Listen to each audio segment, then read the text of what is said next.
Good evening, everyone, and welcome to Fanbase Forward. Tonight is more than just an event. It's a celebration of innovation, a gathering of visionaries, and a call to action for the future of creativity, ownership, and opportunity. First, let me start by saying how honored I am to stand here as the founder and CEO of Fanbase, a platform that's changing the game, not just for creators, but for everyone who believes in the power of ownership, equity, and the community we're building together. When I founded Fanbase, the vision was simple but powerful: to create a platform where anyone could truly thrive, a space where you wouldn't have to rely on suppression algorithms that have dominated traditional social media platforms, but instead, a platform that prioritizes what matters most: creating great content, building meaningful connections, and you earning what you deserve for your talent and influence by offering monetization from day one. Tonight, we take that vision a step further. Fanbase isn't just a social media app, it's the first ever social economy platform. What does that mean? What is the social economy? Well, imagine an app that blends the immersive experience of TV with real-time connectivity of social media, all while prioritizing engagement and creators' pockets. From short-form videos to live broadcasts and interactive audio rooms, we're creating an ecosystem where every user, not just a select few, has the chance to be seen and heard, and most importantly, valued. Let me put it into perspective. The creator economy is booming. In 2023, it was worth over $100 billion. But here's the catch. Most of that money is going to platforms and advertisers, not to the people who are actually driving the culture, the creators. Platforms are built on your content, your ideas, and your influence. Yet the wealth remains concentrated in the hands of a few. That stops here. With Fanbase, we're doing it different. On Fanbase, anyone can monetize their content if they want to from the moment they join. The choice is yours. Whether it's through subscriptions, tipping we call love, or exclusive access, we give you the tools to build not just a following, but a legacy. It's not just about the money, it's about ownership. Our revolutionary equity crowdfunding model means anyone can own a piece of Fanbase. Not just VCs, not just insiders. Everyday people like you and me can share in the success of this platform. And we've already seen the vision resonate. With over 16,000 investors and counting, Fanbase is proving that community ownership is the future. But let me tell you, this journey has not been easy. Building a platform like this in a space dominated by giants takes resilience, passion, and a belief in something bigger. But here's what keeps me going: the stories of people who found a home on Fanbase, individuals who have immediately turned their art into income and their dreams into reality. That's why we're here. And this is only the beginning. Tonight, you're going to hear from some incredible voices, content creators, investors, and leaders shaping the future of media and technology. You'll learn about the growth we've achieved and the bold steps we're taking to redefine the relationship between creators and their communities. And yes, you'll even have a chance to invest in this moment in real time, becoming part of the story we're writing together. So I challenge you to think beyond what social media has been and imagine what it can be. A place where your talent is valued, your voice is heard, and your work creates wealth. Not just for others, but for you. That's what Fanbase is all about. That's what the social economy is all about. So thank you for being here, for believing in this vision, and being part of this incredible journey. Let's build the future together. Welcome to Fanbase Forward. Bravery is not the absence of fear, but the ability to overcome it. We stand for those who defy suppression, who speak out, and those who walk the road less traveled. Everyone deserves to be seen and their voices be heard. We're sparking a movement, growing a community of creators united by the desire for freedom, choice, equity, and ownership. At Fanbase, it's all for one and one for all. We support each other to guide, promote, and uplift you in a place where you can unapologetically be yourself. A place where your voice, ideas, and creativity are not just welcomed, but celebrated. We are Black founded, minority funded, and supported by a diverse, inclusive, powerful community that believes in the strength of authenticity and individual choice. Regardless of success or background, we welcome you, the marginalized, the underappreciated, the successful, the superstar. We're for all who seek a space to express themselves freely, where they are rewarded for being their authentic, true self. We transcend labels because only we have the right to define ourselves. We are built for the brave, the culture, the creators, and for the future where everyone has a power to shape their own destiny, where all are empowered, voices are amplified, and freedom is embraced. For the first time, you have a chance to own the platform you helped make popular. It's a revolution, a movement in how we connect, create, and share. Everyone is a creator, and everyone has a fan base. Here, you can be you without limits.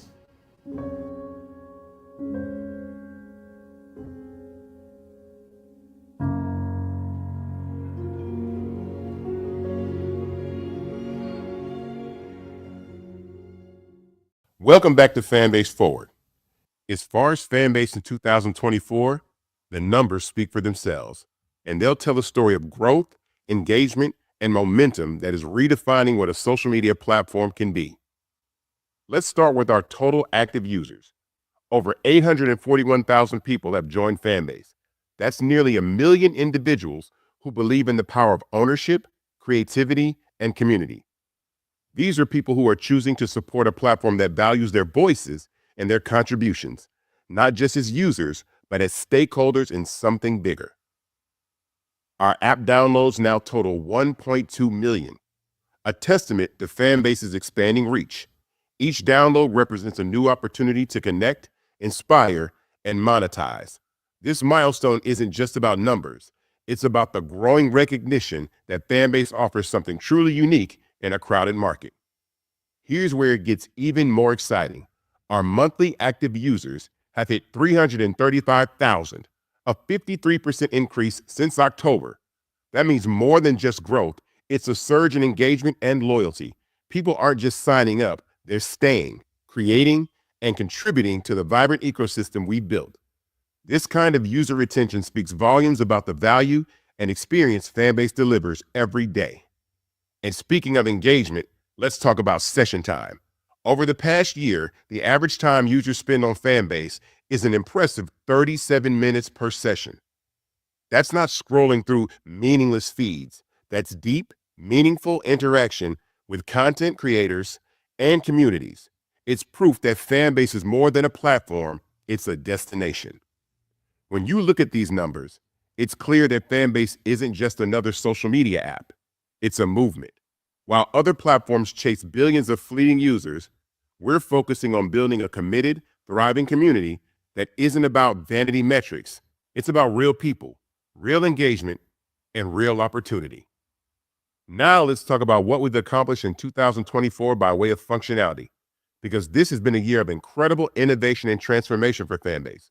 We didn't just grow our community, we enhanced the platform in ways that make it more powerful, more inclusive, and more creator-focused than ever before.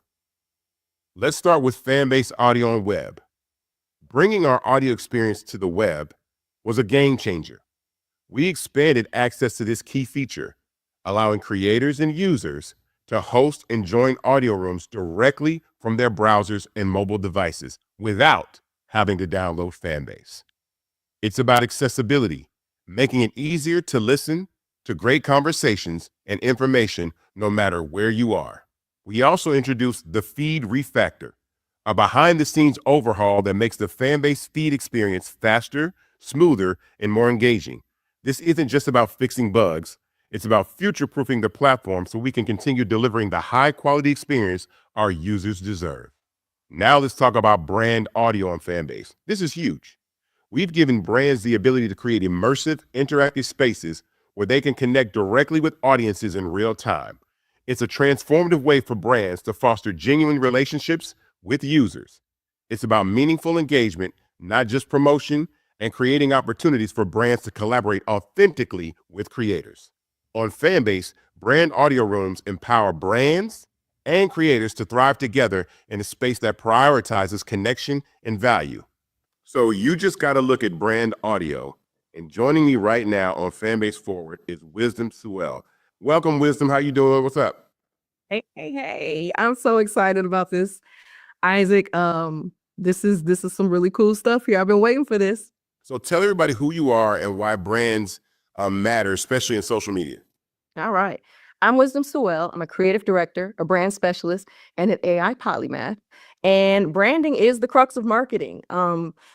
Brands will not survive if they can't connect with their audience. You have to be able to identify, connect, and build some sort of engagement with them that triggers, some sort of emotional response that makes them want to shop with you.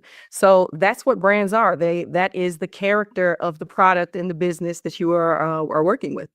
So you've had a look at fan-based brand audio, and I want to know what you think brands can do, how you think brands can utilize fan-based brand audio to connect with their consumers and customers. So brands have an opportunity to tap into a rich cachet of an already established relationship between the creators that they work with and the audiences that they have worked so hard to amass. With these features like the brand audio room, you have a real opportunity to tap into that authenticity. We're dealing with generation we call BS. They see through everything. There is nothing that you can keep from them. They peep game. So anytime you have an opportunity to be authentic, that's what's going to work more than anything else. It's not really about loyalty anymore. It's about who do I resonate with? Who do I like? Who do I want to spend my money with? And these audio rooms give creators a real opportunity to communicate and collaborate with the brand to build something that works for their audience, but also for their KPIs on the brand side. Have you ever seen anything like this before? I have not. And as a creator and a marketer, this is the first time I've actually seen the power put in the hands of the creator. I've never seen it this way. It seems like a lot of those metrics and those numbers and the data is always hidden behind this veil. And, it's very enshrouded in secrecy. But this really breaks that down and puts the power in the hands of the creator. So this is pretty powerful. This is the future. Wow, that means a lot coming from you. I'm serious. I'm not playing. Yeah, so, fan-based brand audio has, call to action. You can brand your logos. You can tell people where you want to go. You can actually directly connect with consumers to send them promotions in their DMs, all kind of cool stuff like that. So, what do you think the future is for brand audio, even though it's new, because this is very new, but what do you think the future of brand audio is? So I see so much opportunity here to the point where before this was even like really coming to life, I was thinking about ways to make this happen and bring it to life with what existed before you unveiled this to the world. There's a lot of different triggers and moving parts that don't necessarily come together, and you've solved it with brand audio rooms. And I'm already thinking about how to introduce it to the brands that I work with, because it's a real opportunity to have these personal, almost semi-exclusive conversations with your people. You have an opportunity to tap into a fan base, for lack of a better word, that is already dialed in and engaged. They want to see what you have to say. They already follow you. They're already interested. And you get an opportunity to build a dialogue that's not so wide that it feels niche. And when things feel niche, people feel special. And when you make people feel special, you have an opportunity to connect with them in a way that a commercial is not necessarily going to do. It resonates. You have an opportunity to get a little more personal with them, to really make them feel special. You can offer things to them that you don't offer to anybody else. And that's going to make them tune in every time you go live, but it's also going to make them bring their friends, because this generation does not gatekeep. So you can see how that can continue and build upon itself. Wow. Well, thank you very much for joining us at Fanbase Forward. Your voice is very impactful. I'll see you soon. In the A, but I'm really glad to have you on the program, and thanks for stopping through. It's a pleasure, always. All right. Platform regionalization is another massive milestone. By launching Fanbase in Spanish, we've opened our platform to a whole new audience. This wasn't about translation. It was about cultural adaptation, ensuring that Fanbase feels welcoming and intuitive for Spanish-speaking creators and users around the world. We also added emojis in Fanbase audio. And while it may sound small, it's transformative. Emojis allow users to express themselves in real time during audio chats, creating a richer, more dynamic interaction. It's these little touches that make the difference in building an engaging and inclusive platform.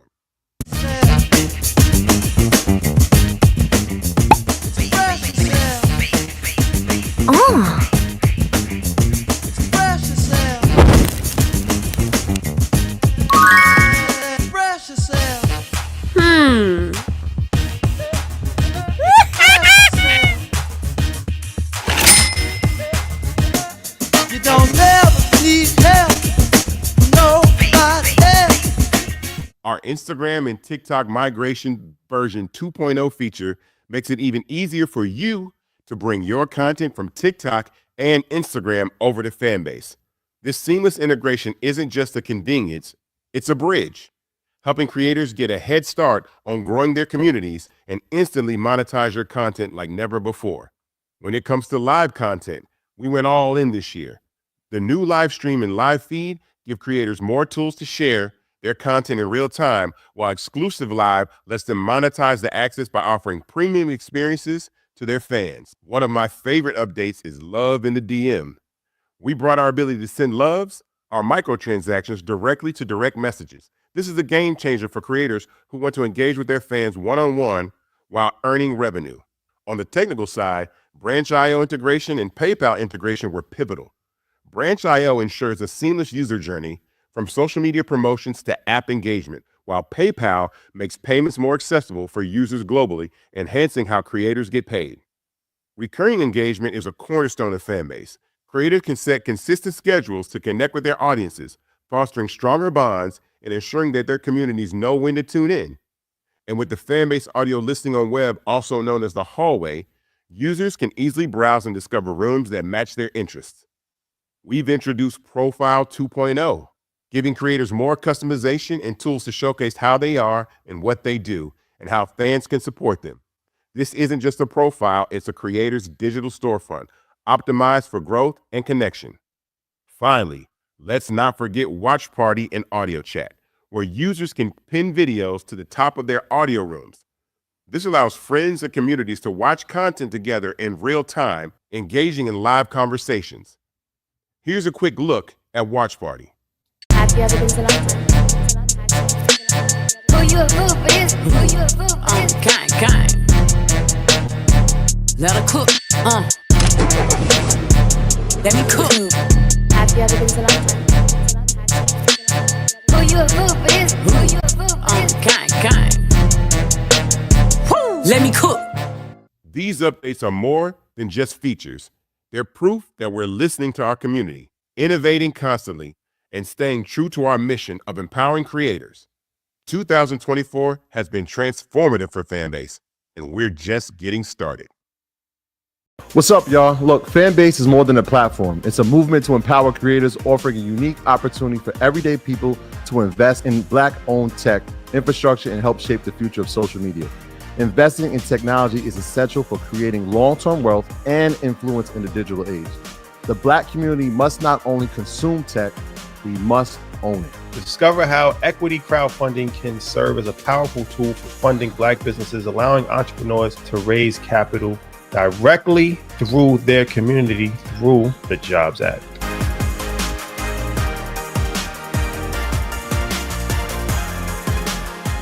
Now, let's talk about the future.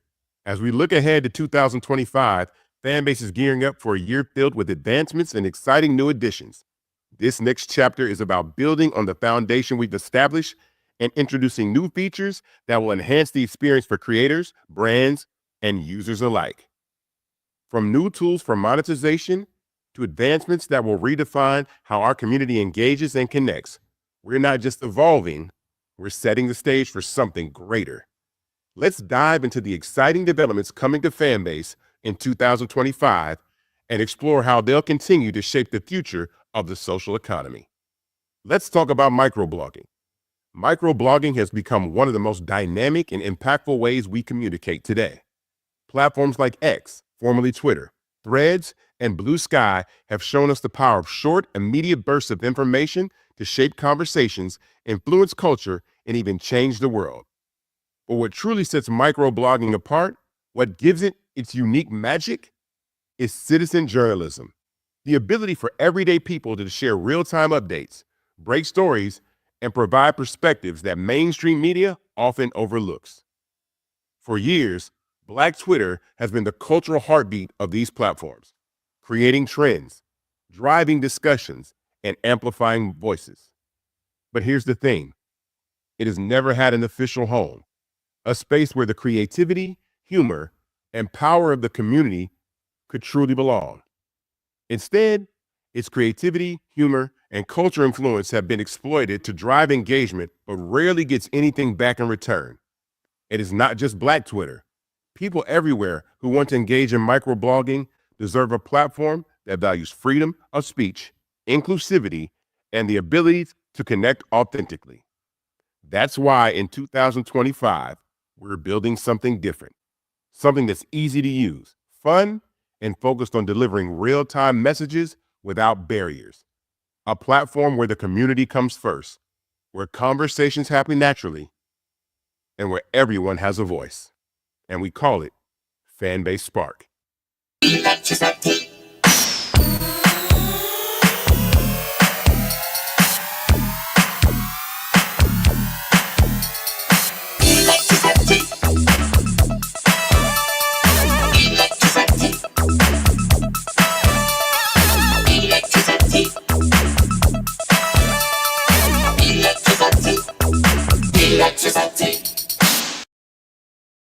This is Fanbase Spark, an electrifying new addition to Fanbase. Spark is where microblogging finds its home within the social economy, seamlessly woven into the UX UI of the app while standing out as its own powerful experience. At the heart of Spark is a dedicated feed, a space designed to spark a thought and give you instant access to what's happening in the world in real time. From a trending section that surfaces the hottest conversations, breaking news, and cultural moments to quick updates and community discussions. Spark is where the pulse of the world lives. It's fast, it's fresh, and it's focused on delivering the information you need right when you need it. But Spark isn't just about staying informed, it's about giving everyone a voice. Whether you're weighing in on a global event, sharing your unique perspective, or making your audience laugh with a perfectly timed post, Spark empowers you to engage in meaningful ways. It's a space for citizen journalism, cultural commentary, and real-time connection, built with creators and communities at its core. Even though Spark integrates seamlessly into Fanbase's design, the dedicated Spark feed and trending section ensure that it feels distinct, giving users a place to explore the world's biggest moments while staying grounded in the inclusive, creator-first environment of Fanbase. With Spark, we're giving microblogging a new home, a place where real-time information meets the freedom to express yourself authentically. This isn't just another feature, it's a transformative addition to the Fanbase ecosystem. Look out for Fanbase Spark in 2025. Now, let's talk about streaming. In 2025, we're also introducing streaming to Fanbase Plus, giving gamers and streamers the ultimate space to create, connect, and thrive. This move is inspired by the emergence and success of streamers like Kai Cenat, who have built massive subscriber bases by doing what they love, creating compelling, entertaining content. Streaming and gaming were often overlooked as creative outlets, but their presence as dominant forces in the creator economy is undeniable. In 2025, we're betting big on the power of live interaction, gaming, and the ability for creators to monetize their streams in real time. This is the future of gaming, streaming, and creativity, and we can't wait to share it with you. In addition to these exciting new features and functionalities for Fanbase in 2025, we're also delivering on what our community has been asking for. You've spoken, and we've listened. Features like dark mode, carousels, and AI integration for creators are on the way, designed to make Fanbase not just a platform, but a tool that empowers you to thrive. Imagine having an AI assistant that doesn't just respond to your questions, but actively helps you strategize and discover new ways to increase your revenue on Fanbase. Whether it's optimizing your content schedule, analyzing audience trends, or suggesting untapped opportunities for monetization, this AI functionality puts the power of insight directly in your hands. These updates aren't just about adding features, They're about enhancing your experience, amplifying your creativity, and helping you maximize the value of your content. Fanbase in 2025 isn't just keeping up with trends, we're shaping them. And we're doing it hand in hand with the creators who make this platform what it is.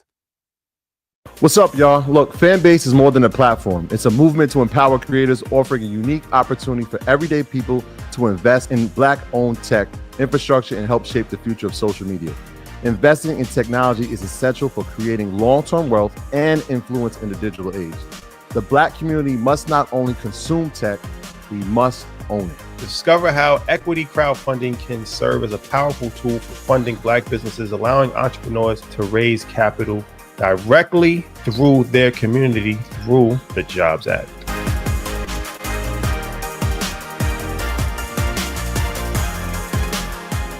Now, after everything you've seen tonight, let's talk about the most important part of this journey: investing in Fanbase and owning the future of the social economy.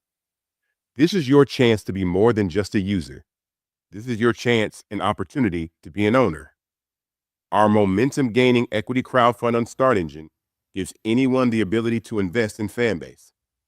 For the minimum of $399, you can own 60 shares of stock in Fanbase at $665 a share.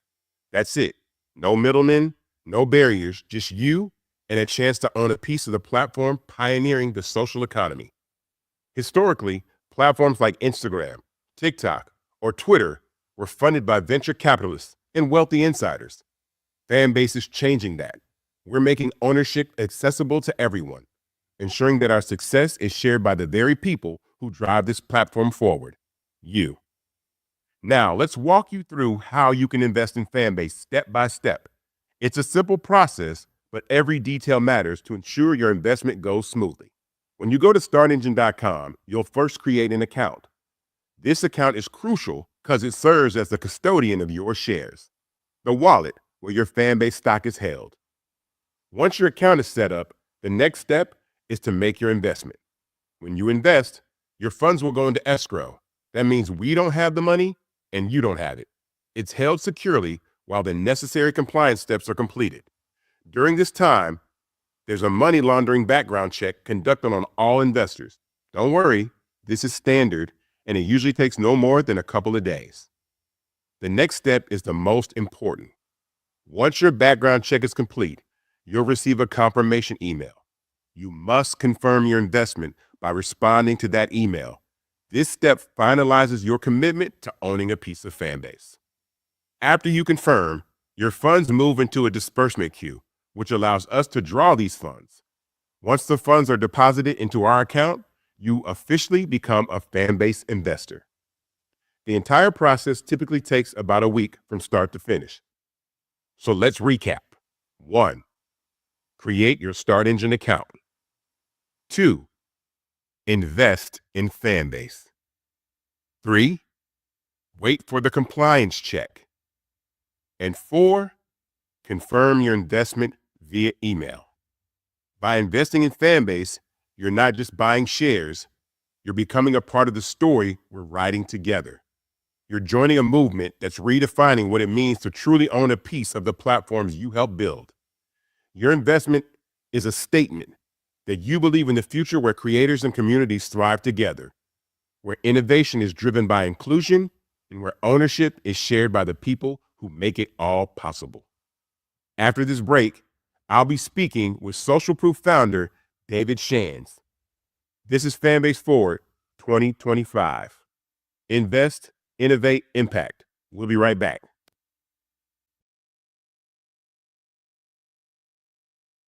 Welcome back to Fanbase Forward. Invest, innovate, impact. Right now, I'm welcoming David Shands to the program. How you doing, my guy? What's up, David? I can't express in words how good I feel, man. I'm healthy. I'm an entrepreneur. I do what I love. I have some beautiful kids, wifeys, a little snack. You living the dream, man. For sure, I'm trying. I wanted you part of this conversation because you are an entrepreneur that is in the media space. And what we're doing over at Fanbase is extremely important because we are diversifying the opportunity for creators and anyone to be able to monetize their content, but actually build community on platforms like that. first and foremost, you are a fan base investor, though. Of course, I'm a smart man. You got to tell people that. We got to tell people that, man, because this event, you know, what we're doing tonight is really we're showcasing about investing in fan base, but we're getting a look forward into what's coming in 2025. And so I wanted to be able to have that conversation. So talk to us about like, you know, your belief in media and ownership and monetizing your content, because you have your own amazing platform and movement that you got going on. So I want you to speak to people about that, because I see you all the time giving amazing advice, amazing things going on. So talk to everybody about, you know, the importance of media. Yeah, I mean, media drives the world. We saw how important media was, not only in this presidential election, but media has driven the world since media was invented. I don't know, like the people who control the media control the narrative, and they get to decide what the people believe. But now we're in a space where the media is in the hands of the people, so you get to create the narrative. You know what I mean? Like, I think what you've been doing is very interesting and amazing, where you are creating the conversation on what ownership looks like and how these people who blow up these platforms get nothing in return. They still get banned, they still get blocked, they still suppress their content, they still do all these things. And if you don't follow by their rules, you will leave, even though you are the one that built it. So, you know, as you started talking, I've been wondering, why doesn't Kai go to Twitch and at least ask the question of, yo, what are we doing? Why can't I have a percentage? These people build these platforms. Why don't they even have the conversation? Or come on over to Fanbase so my investment grows. I think it might be a little too late for Kai to go there, because Amazon acquired Twitch. And so and the value that Twitch has is now in the multi-billions of dollars. And so he definitely could come to the platform and increase his value. I'm always looking for, like, well, what could be the opportunity for someone like Kai to invest in a platform like Fanbase? And then, as we're only $160 million company, which is nothing to scoff at, it can scale up to, you know, 1.6 billion, 16 billion. And then you see, you know, 10x, 100x your investment grow and stuff like that. So that's one of the things that I think I'm trying to get other people to realize. Something has been happening in the last couple weeks that has kind of put everybody in a tizzy, which is this OnlyFans creator named Sophie Rain. I don't know if you've seen this. She made $46 million in 1 year on OnlyFans. And everybody's acting like that is like, oh my God, like it's such a shock. But I think you and I know that content creators and people being able to pay for what they want to pay for is the future of what all this is about and why we're doing this.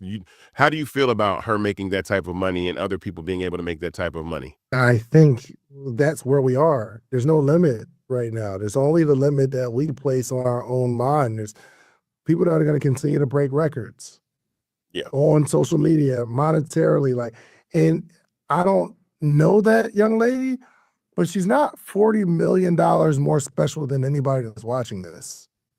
You know, she didn't go to like a school that taught her how to be $40 million smarter than you. She doesn't bleed $40 million blood. She's a regular human being that took advantage of the opportunity at hand and understands how to gather attention. It's no surprise. It'll be somebody 50 million that comes out next week, or 100 million 3 weeks from now. It just, there's no limit. What do you think? So do you think the future of people making money, because Stephen A did a video last week about this, like he was just surprised that she's making more money than NBA players. But I've been saying that, like, the ability for someone to pick up their phone and subscribe directly to you, me, Kai, Sophie, a chef, a fitness expert is the future. So, I mean, how do you feel about that? Or do you think that's what the future is? Yeah, no surprise. It's not gonna get smaller. It's not like people are gonna wake up one day and say, you know what? I don't like subscribing to people that I like. You're paying for something. It's like we are paying for Netflix and nobody's surprised, right? Oh, because I get to watch what I want to watch. So I'll pay for it. Jamie Foxx is my favorite creator. bruh, if he was doing something for $5 a month or $10 a month, I'd have been paying that money for the last 25 years. Right. So for the next 25 years, there will be people subscribed to their favorite creator. You often, I think, articulate the most that you just have to have the guts to charge for your content. Most people don't have the guts to charge for their content. The only difference between anybody else and Sophie Rain and Kai Cenat is the ability to say, pay me. And you might have one subscriber and that turns to 4 or whatever. But with your journey, I know you've grown. Tell us about your journey and how you became successful in building this huge brand that you have. Bruh, I ain't gonna lie. It was somebody coming to me, telling me that I could make money. So I was, when I first started this like podcast thing, Mm-hmm. or even before that, I was creating videos in my living room, but I wasn't thinking that when I put this video out, I'll make money. I was creating it because I wanted to teach entrepreneurship. And I thought it was cool. I like the fact that people see it and they're like, wow, I like that. So I'm gonna keep creating the videos. I started interviewing people, but I was only interviewing them because they were speakers at my conference that was coming up. And I got this genius idea that I'd never seen before. I'm like, I got all these people who want a flyer. Let me just do a short interview with the people that are gonna be speaking, because I'm betting that if somebody sees it, they'll want to meet the person that I interviewed at the conference, meaning they'll buy a ticket. Made a lot of money doing that. Yeah. And now here we are again. And I've had a community for a long time, like my morning meetup community. It's a paid membership. But now we're at a time where I think people are starting to realize, people love me. I don't have to wait on views and streams and sponsors to come. The people that love me will pay me right now. And it's less than the amount of money that they're gonna spend at McDonald's today for the month. $5, $6, $10. Correct. So now when we see people like Kai and we start calculating the people that spent at least $5 or invest $5, or the people on OnlyFans where it's a small decision, $5, $10, we're in that space now, man. So as a fan-based investor, do you have any questions for me? Because I know that investors are gonna, investors have questions, but I want you to ask me a question because you're a good interviewer. And you always ask me the best question. So as a fan-based investor, what question do you have for me about Fanbase in 2025? I guess my first question is, let's say this is early 2000. Mm-hmm. And let's say I would have invested $5,000. Is there any way you can calculate what you think that would be worth today? That's a great question. And it's because letting people know that you couldn't invest. You didn't get notified that Mark Zuckerberg was raising capital for Facebook because it was illegal. And I'll stress this again. That's why the way that we're raising capital through equity crowdfunding for only $399 for you to invest, that is the important part about what we're doing, because we're going to continue to build the company. But I think, and what I said about Sophie Rain and OnlyFans and Twitch and Instagram and TikTok is who owns these platforms on the back end? Who owns Tubi? Who owns these platforms? And so, the opportunity was something that people didn't know about. And now we have the opportunity to not only invest in Fanbase and then use our reach to scale and build a platform to what a Facebook could be. I don't have aspirations of, I don't even know if I could ever reach the level of a Facebook, but I won't count myself out. But I think the path is there. So I appreciate that question. I appreciate you stopping by. Hold on, real quick, because you've not satisfied my answer just yet. Okay. What is Facebook worth right now? 1.5 trillion. Trillion? Yeah, 1.5 trillion. Right now, Fanbase is worth 160 million, right? Yeah, 160 million. Let's say, for instance, I were to invest $10,000. Yeah. What percentage would that represent? I can't define it by the percent, but what I can tell you is, as the company grows, let's say Fanbase goes from a $160 million company to a $1.6 billion company, your $10,000 would multiply times 10. All right. Okay.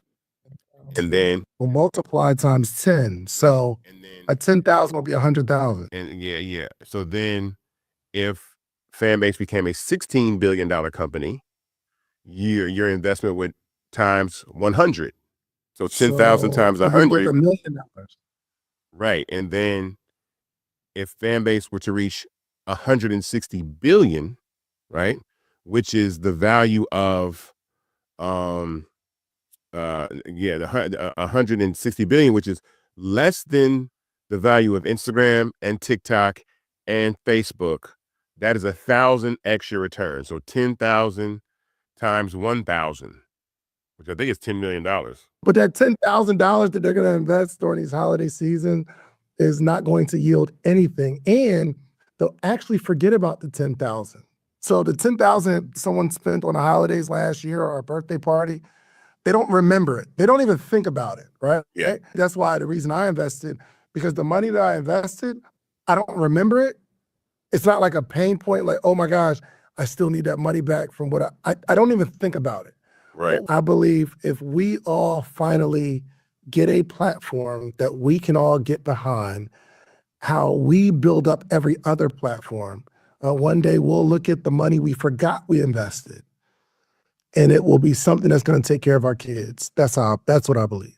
Oh, I believe that too, and we're doing it with intention. I think that is extremely important and a gem you just dropped, because that is why I pay so much attention to, like, what effect does Black culture and Black people and youth culture have on the valuation of social media and in all kinds of media in general. And that's why I want people to understand this. So that's a good question, and answering a question back. I think we got it. But yeah, if you invested $10,000 into Fanbase, theoretically, if Fanbase were to achieve a valuation of $160 billion, that would turn into about $10 million.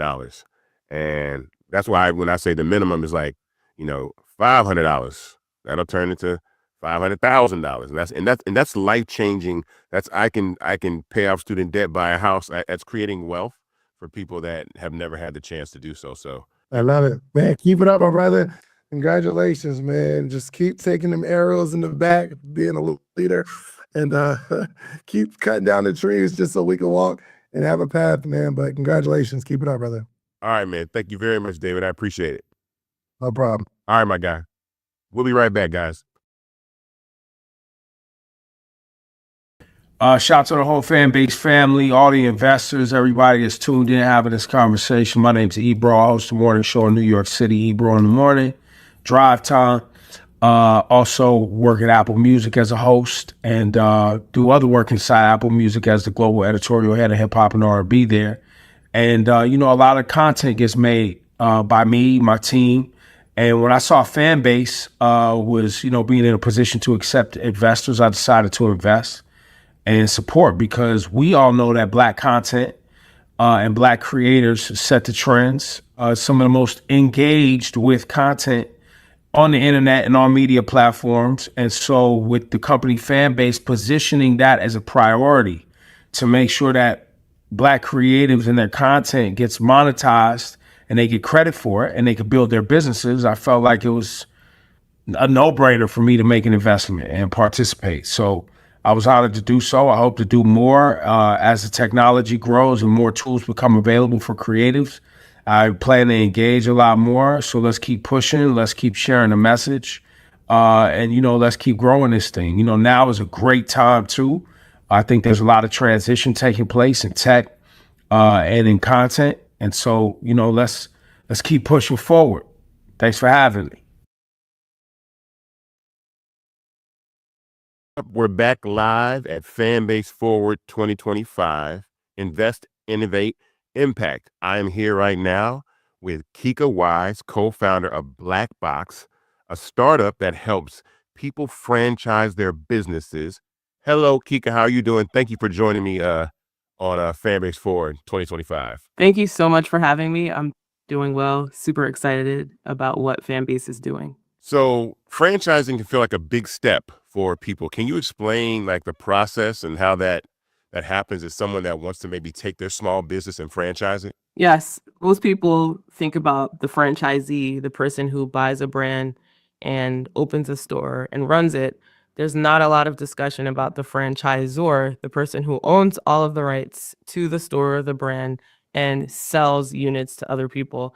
So most small businesses don't realize that they too can be a national brand like McDonald's, Blimpies, Chick-fil-A. All they have to do is go through the franchise process, which is really a lot of paperwork, some legalities involved, and reshaping the operations and systems taught to someone else. And that's essentially what franchising is. So it's a process, and you do have to go through this process in order to officially be called a franchise. So how do you envision a partnership between Black Box and Fanbase in helping entrepreneurs franchise their businesses? I mean, we've been talking about this, so I wanted to make sure we tap in on that. Yes, and for us, Fanbase is where we are going to host our community. We've been building our franchise community for a while now. We've been looking for a home. And so when I think about Fanbase and all the amazing things that you all are doing and bringing the education about the franchise world to it, it just aligns so well with us. So the reason why we love Fanbase is because we're going to be able to educate the community on franchising, answering questions, and just providing so much value in using Fanbase as a home for our community. Education is important in teaching people how to do this. So how do you envision or using Fanbase to educate people on how they can utilize Black Box and take their business to the next level? So we have a course that teaches all about franchising. And so what we're going to do is have audio rooms that are assigned to different topics within our educational course. So we'll have rooms where you can go into and actually learn all about franchising and how you can, by the end of the room, the audio room, you'll be able to take the tools and the lessons that you've learned, and you'll be literally able to enhance your business as soon as the room's over. So we're all about giving actionable steps. Even if you're not ready to franchise, there are still some things you need to know. So we're going to be utilizing the audio rooms, changing the themes every so often, and just educating the community on practical steps they can take to take their business to the next level. Give me a success story that you can share about how someone had a small business and now you're turning that business into a franchise for them. It's so funny because now I'm like, we have another success story, but I don't know if I told you about this one. Oh, really? Okay. It's called, there's a concept in 2021, I helped this concept franchise. Shout out to Daryl Smith.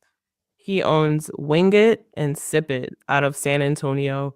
I helped them with their franchise development in 2021. And to this day, I believe they have like 13 franchise locations. And so he went through the process. He really applied himself to learning about how the franchise world works. And immediately he was able to start selling franchises, and he still has them, and they're thriving and they're successful. So I would say my biggest success story would be Wing It and Sip It.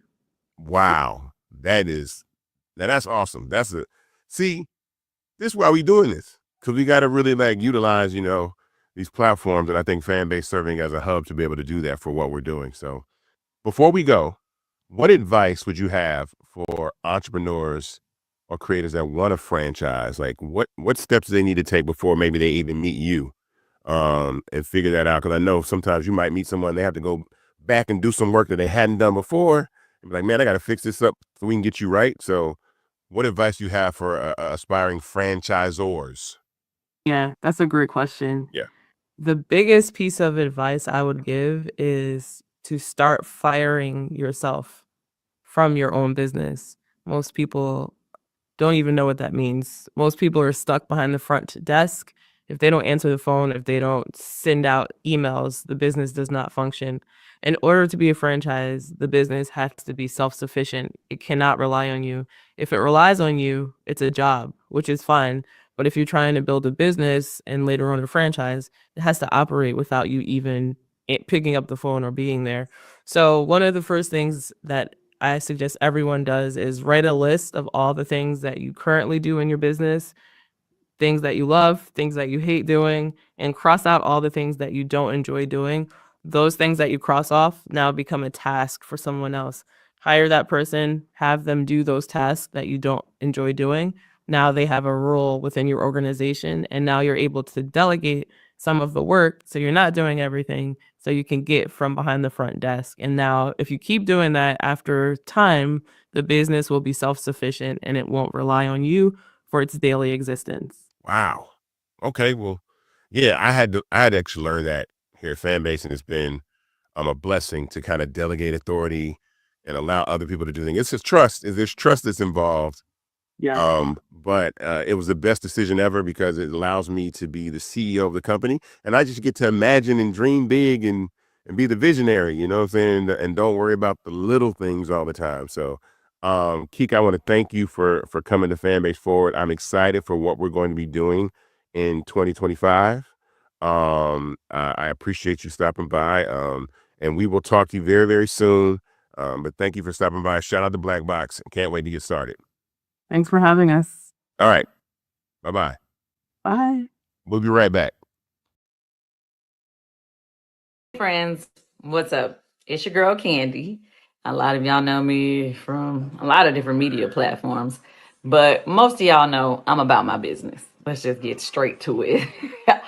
And with that being said, over the years, I made a lot of investments. I've invested into a lot of different things, but I would have to say there's not been many times that I've had the opportunity to invest into a company that has the potential to be $1 billion company one day early on. How many times have we heard people say stuff like, oh, if you would have invested in Apple back in, I don't know, back in the 90s or the 80s, you would have $100 million right now. I'm just making up numbers, okay? I'm just saying, but y'all know what I'm talking about. How many times have we heard that? And we always say, dang, I wish I would have had that opportunity. Okay, with that being said, I am an investor in Fanbase. I got in early, and, I'm not telling you what to do. I'm just telling you what I did. I do think that this company is on to something. I feel like we all know social media is huge, and we all seen different apps blow up crazy, right? And, but I have to say, with those apps, I didn't have the opportunity to invest early. And with Fanbase, the opportunity is there. I encourage you to get more information. Find out more about Fanbase.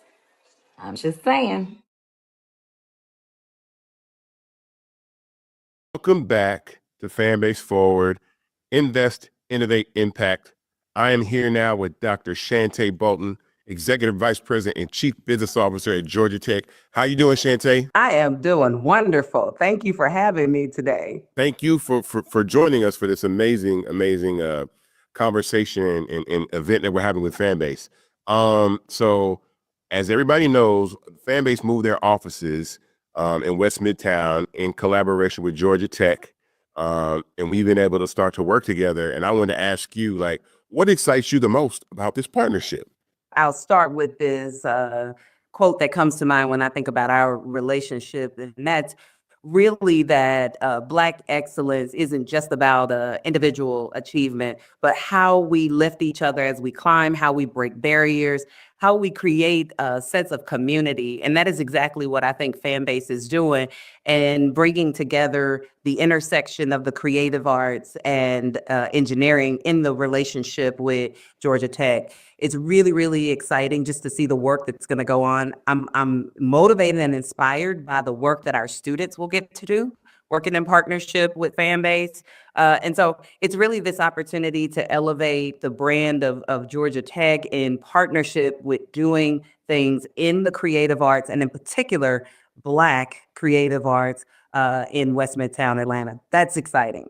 One of the things that excited me in moving to our new headquarters is meeting you and Natasha, are two Black women that are running things. And I was like, this is dope. I said, I got to come over here because I'm around all these dope Black people. And I was like, all right, we're going to bring more Black people into the fold. So I wanted to come over here. I was excited to come over here and work in this space. How does Georgia Tech's commitment to innovation and entrepreneurship align with our mission as a Black-led startup? What do you think? How do we mesh together? Let me give a little bit of history and context just really quickly before I answer that, because I think it will make a difference in this. Georgia Tech was founded in 1885, and I am the first African-American woman to serve in the role of an executive vice president at this institution.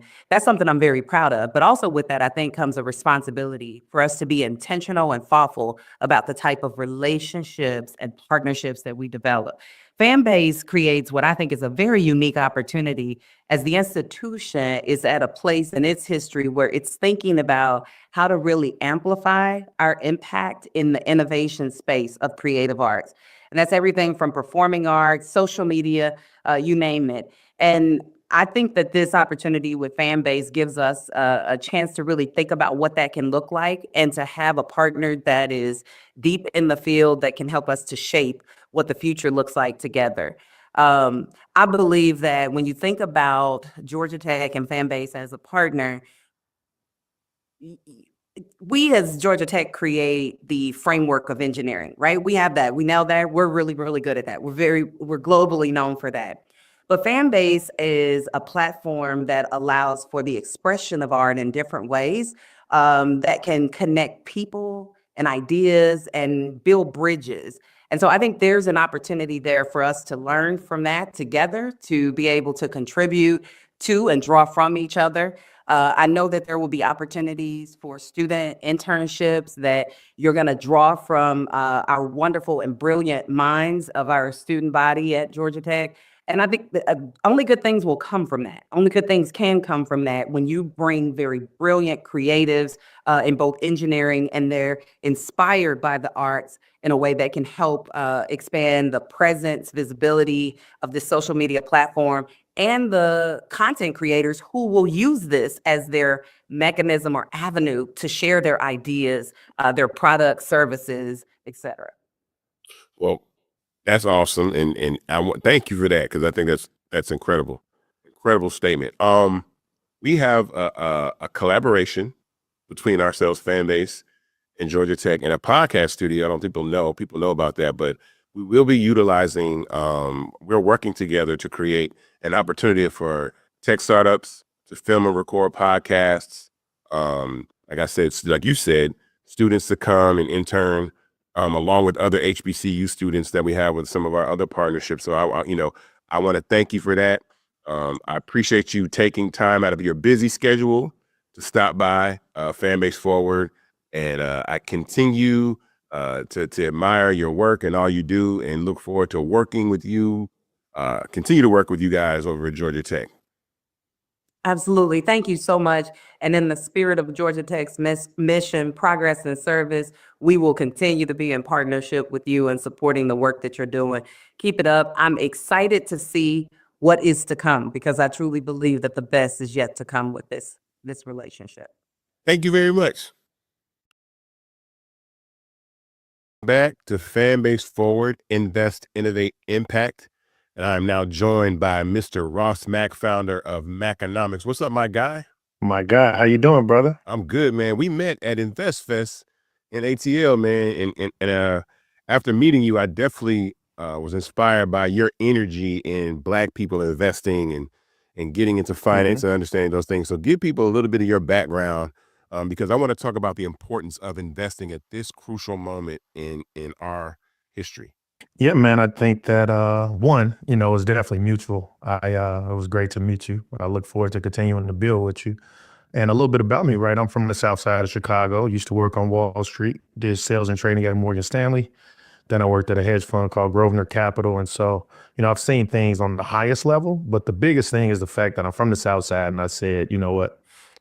I realized the greatest teacher is exposure. So I want to bring that same thing that I was exposed to and bring it back to the inner cities. And so I developed Macconomics, which is a platform, a financial literacy production company where we specialize in bringing Wall Street to Main Street. When we talk about investing, man, it's investing in our people and investing in, actual assets as well. Cool. So I wanted to bring you on because I think a lot of people, we have a lot of investors that have come in Fanbase, but a lot of people that could be investors. And I wanted you to speak to the subject of how important is investing, and in equity crowdfunding is a little different, but I want people to understand the difference between pre-IPO and post-IPO investing, and why this is really a good opportunity, because most of the time we don't get a chance to really invest early with equity crowdfunding in tech. Yeah, like at the end of the day, right? You can't save your way to wealth. No matter what, right? No matter how much your grandmother told you to save your money, right? At the end of the day, you have to invest at a bare minimum to allow your money to outpace inflation, right? And so when it comes to investing, you could do it several ways. And traditionally, right, we've been kept out of investing for the most part, right? The assets that we've owned haven't been allowed to appreciate, whether it's even from real estate due to redlining. When it came to actually buying stocks, the barriers to entry were pretty high back in the day, and not until recently we were allowed to invest and actually not have to pay, transaction fees, right, or commissions, et cetera. And so now, there are different layers of investing, right? And when you think about, having the ability to invest in the next, tech, darling, tech unicorn, we've traditionally been kept out of those conversations because one, right, that tends to be, left for the big venture capital firms, people that are managing, billions and billions of dollars.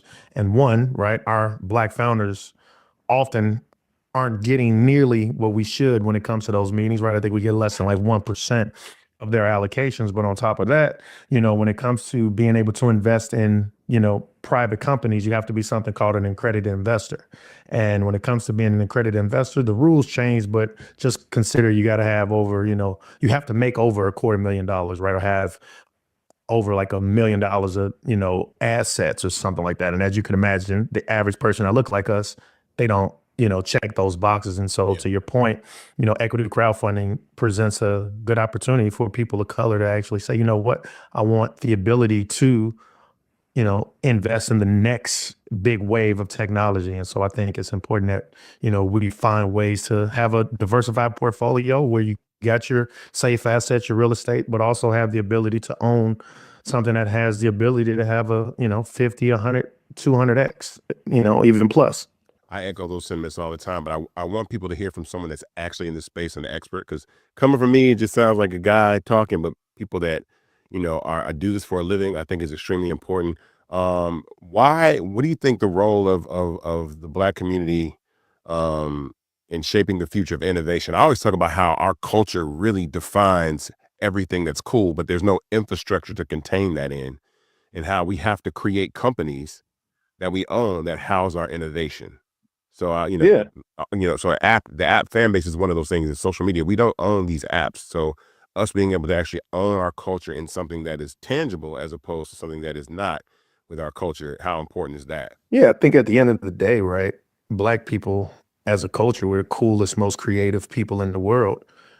However, we don't own, anything when it comes to that, right? And so when you think about all social media, you think about just what you think about the music industry, right? We are the best product. However, we have no ownership at the top, right? When it comes to things that go viral, whether it's on, some of your peers, or even watching Clubhouse go viral during COVID, like at the end of the day, right? Us as a community, we're gonna make the dances go viral. We're gonna have Black Twitter, et cetera. However, when we have no ownership, we once again are just the product. And so to your point, right, I think it's important that we find a way to, level the playing field and actually understand that us as a culture, that's one of our biggest, exports as Black people, right? We export our talent. However, we need to own it as well. And then lastly, I want to touch on investing in Black businesses, because you and I are both entrepreneurs, and the ability for us to, leverage our own wealth in our community is important. And that's one of the first things when I met you, that's one of the first things that you talk about. Why you do what you do is how we can leverage our wealth in our community. So definitely speak about that, and, and how important that is. You already know. The conversation we had was real big. I said, look, bro, I got a platform. I want to open the door. I still need you to come to New York, and we don't have to, do that. Unfortunately, we don't do the, the Zoom, but when you in person, it's going to be a vibe. It's going to be a movie. But yeah, man, look, when it's all said and done, man, I think you got to understand that nobody's coming to save us, right? And we have the power we just don't know how to collectively get together and put all of our resources towards something that's going to continue to advance us. And so when you talk about, spending money in the Black community, if you look at, call it a little over 100 years ago when we had Black Wall Street in Tulsa, Oklahoma, a dollar would stay in the Black community there for over a year, right? Fast forward to today, a dollar leaves our Black community in like less than 4 hours, right? And you look at our respective counterparts, I think Asians is almost 3 weeks.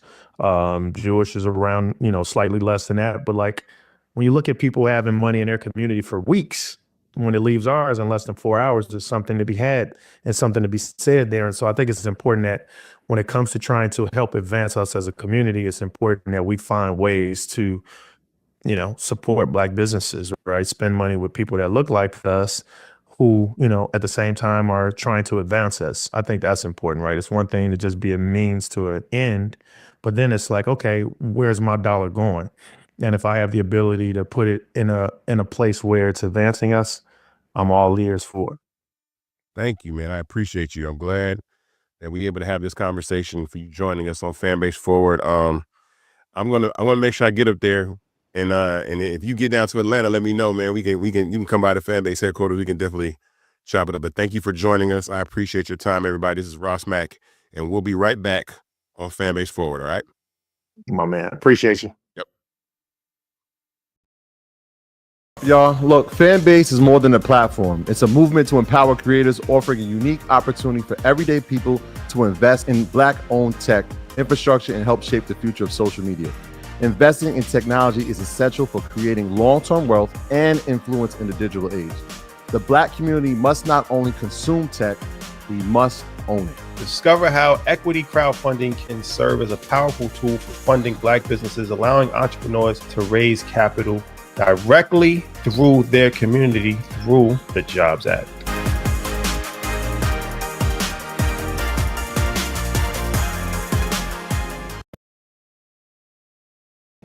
Fanbase Forward, invest, innovate, impact. I'm Isaac Hayes, the third founder and CEO of Fanbase, and I am now joined by Mr. Kenny Hamilton in the building, artist, manager extraordinaire. Kenny, give people your credentials real quick. We go way back, but I'll let everybody learn about you from you. Artist manager or professional babysitter, as I've also led that moniker to be, and just overall serial entrepreneur. Business from entertainment of all aspects, also managing in the sports world as well.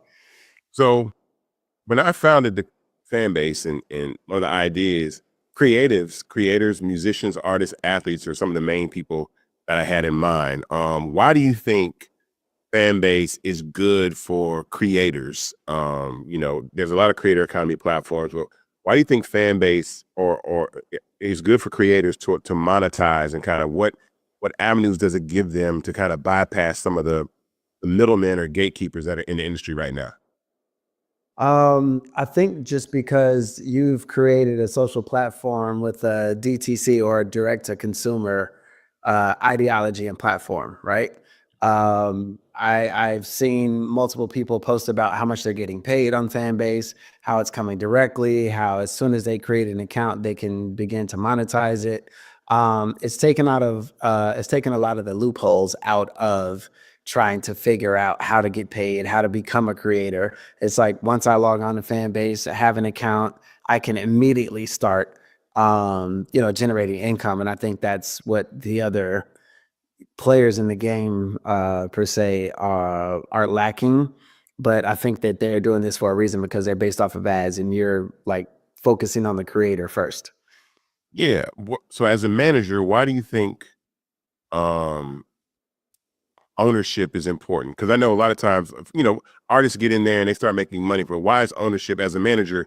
Why would you tell an artist ownership of your content, monetizing your content is important? Why would you tell an artist or an athlete that? Ownership is important. I mean, we all want to have the ownership, right? But what is it? Is it 100%? Is it 5%, 2%? Like it varies on a scale. The thing I like about Fanbase is being able to control all of your content for one, but when you say in the sense of they own their content, it's you're not masking it to anyone else because we're in a data game. Anyone in entertainment, music, TV, film, they're in a data game. They're about views, they're about clicks, they're about likes.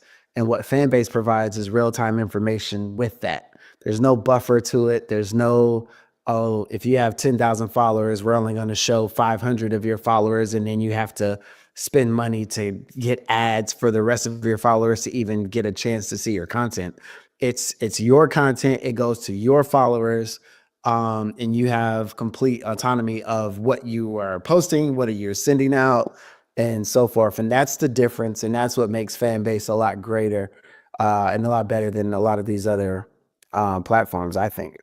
What would you advise one of your clients to do if they wanted to monetize their content on Fanbase? Like what, Well, I actually have a client right now who's extremely independent and just been building. As you know, like a lot of record labels and stuff, they don't sign anybody that has 100 followers. They, it has to have this and this and that. And he's been trying to build up his Instagram. And about 2 weeks ago, he started going viral on TikTok. And then he's just doing covers. And so I called him, I sent him Fanbase. Like I said, hey, download this. I want you to create an account and start putting all these videos that you've already posted on TikTok. Now I want you to put them on Fanbase. Like, I will repost this. So we're like putting together a whole thing now that he's going to launch later this week. His name is Brady Turner. So, when we put that out, because it's like, who is this white guy that looks like a Teddy Swims, Jelly Roll type of guy who's singing soul music like incredibly well. But that's the beauty of it. It's like so many people are so focused on, the one staying over here and not realizing that, hey, if I have 2,000 followers and all 2,000 of these followers are engaging, that's the difference. Fanbase is about engagement with your content. So it's ownership, it's engagement, and it's transparency, right? Those are, I think, the 3 pillars. And I didn't get paid to say this. So if you use this, I would like a little credit under it to say, can you say this? But that's what I think. What I think Fanbase, and I've had a few conversations, about you because people know that we're friends and what I think about the platform. And that's what I think about it.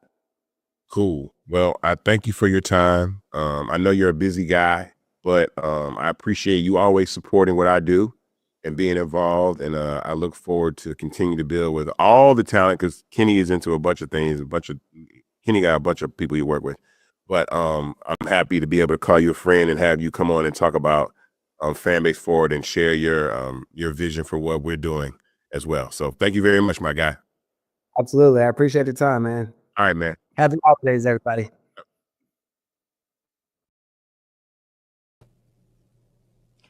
Hey guys, Erica Jane from The Real Housewives of Beverly Hills and some other projects. And I'm here to talk to you today about Fanbase. And you're probably thinking like, why is she here? Well, I remember when my friend Isaac Hayes called me a few years ago and he's like, Erica, I'm starting this new tech company, this great new app, get in on the ground floor. This is your chance to get in on the ground floor. Fanbase. This is the chance for you to own a piece of tech. And that's where all the money's made, early. So my advice to you, check out Fanbase.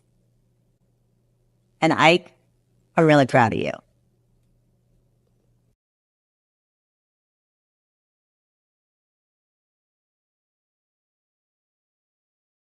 Y'all, look, Fanbase is more than a platform. It's a movement to empower creators, offering a unique opportunity for everyday people to invest in Black-owned tech, infrastructure, and help shape the future of social media. Investing in technology is essential for creating long-term wealth and influence in the digital age. The Black community must not only consume tech, we must own it. Discover how equity crowdfunding can serve as a powerful tool for funding Black businesses, allowing entrepreneurs to raise capital directly through their community through the Jobs Act.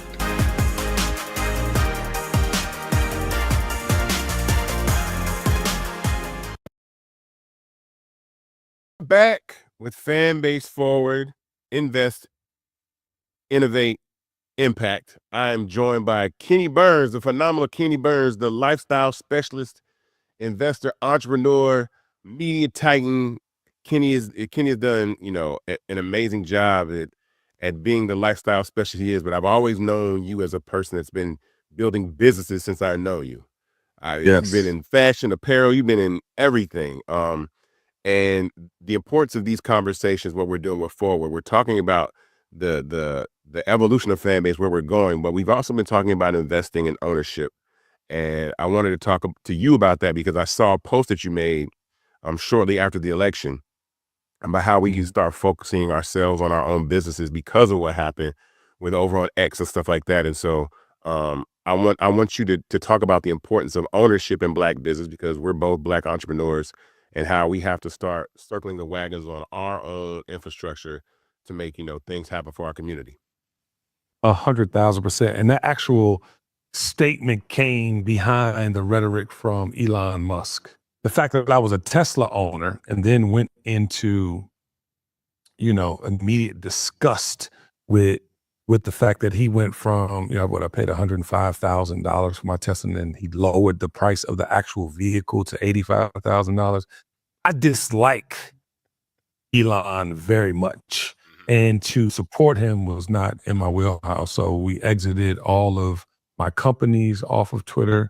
I exited off of Twitter. I sold, like I said, my ex immediately. But that just got me to thinking, man. I mean, I've always supported Black business. I feel that strongly. I think this next 4 years for us will be very defining on who we are as a culture.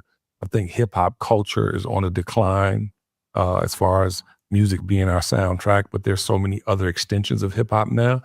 Fanbase is one of those. And I think, we have to double down on saving not only Black business, but hip hop culture as we know it. I saw you join the platform. You joined Fanbase. I watched the Kenny Burns show. I watched the clips you put on there. And I want you to start doing audio, though, because I think social audio is something that I don't think people really understand. And we have this feature called Watch Party where you're able to, actually post a video at the top and have a conversation. Absolutely. We're gonna get you on Fanbase Audio. I love that the founder, by the way, sends you how it works. I mean, I was at Art Basel and Isaac was sending me, actually, this is how you use it, Negro. I love that. So kudos to you. So somebody that and work with very well, and your business partner is Fawn Weaver, Yes. from Nearest. And I recently saw an interview with her talking about how ownership is important to her with the brand that she's built, with the patents, the land, Yes. the trademarks, all those things. And that was really the path that I took, even with Fanbase, just coming from out of the music business and what happened to my dad. I want to make sure that I was part of something that I owned. And so speak to her and how we own our infrastructure and make sure, because I've never taken venture capital. It's not that I'm against it, but I had the same reservations as she did about being able to stay in control of your company. But I know you have an enormous amount of insight in what she's done and how, Fanbase can follow that same blueprint that she's laid out, but we can do this from a community standpoint by people investing. Fawn might go down in history as one of the best entrepreneurs and executives ever. The first thing I fell in love with, to your point, is that she was gangster about the way she was going to do business. And I'm not talking about outward gangster. Gangster is, I have an idea. Oh, wait, I'm passionate about this idea. I'm going to go to one of the biggest brands in the world and say, I have this idea and I need your help. They don't hear you. And then you go start researching this amazing newfound passion, which Fawn Weaver did with Nearest Green. And you find out all this amazing history. And in those discoveries, you find this amazing property that is a cornerstone, not just in Nearest Green's life, but in Jack Daniel's life. Then you find out it's for sale.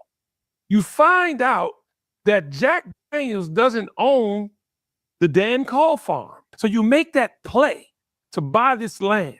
That's gangster.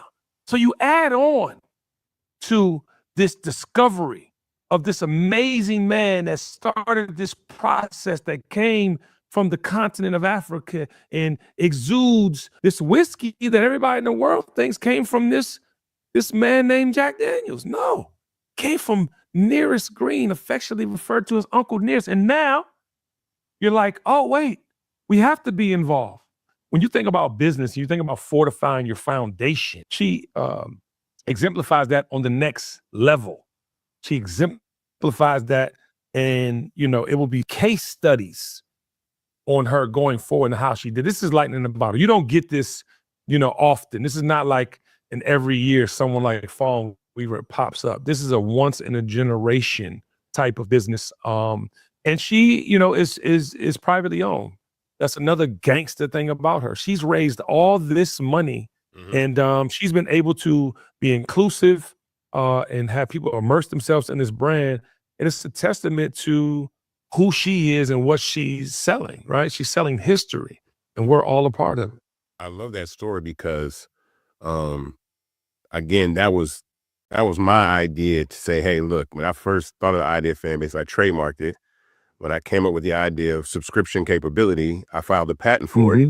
And then I've independently raised capital, and we're still privately owned with the multitude of investors that have joined Fanbase. And so I love the comparison, and I know that you have a understanding of that as well. What is your perspective on Black culture and actually owning infrastructure? Because I talk about that a lot. And I'm asking this question a lot during Forward, is the fact that we, Grandmaster Flash, came up with DJ and scratching, but he really didn't, he invented the crossfader. I didn't even know that he actually sourced parts from a junkyard to make the crossfader, but he doesn't, it's no credit structure.